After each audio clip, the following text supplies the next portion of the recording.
Евродепутатът от групата на Зелените Мишел Ривези посети България по покана на кандидат-президента на БСП Ивайло Калфин.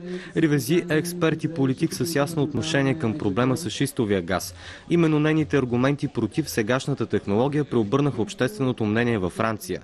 Така преди няколко месеца Националната асамблея прие закон, който забранява проучването и добива на шистов газ с вертикално хидравлично разбиване. Най-напред Ривези и Калфин се срещнаха с младите участници в скейтбординг състезанието в Морската градина. Като европейски депутат от групата на Зелените съм много щастлива и развълнувана да кажа на младите скейтбордисти, че ние мислим за бъдещето, а не само за бизнеса.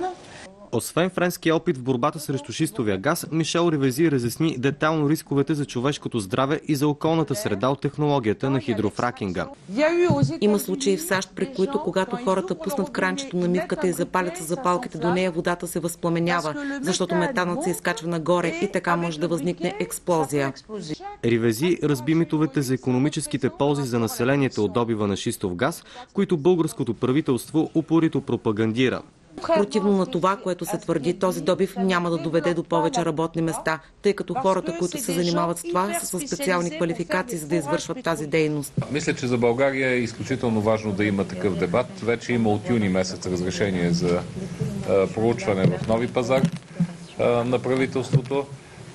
Няма екологични оценки, но даже и да има екологични оценки, аз мисля, че рисковете, които при всички случаи съществуват от тази технология за добив на шистов газ, са много по-големи от ползите, които бихме имали.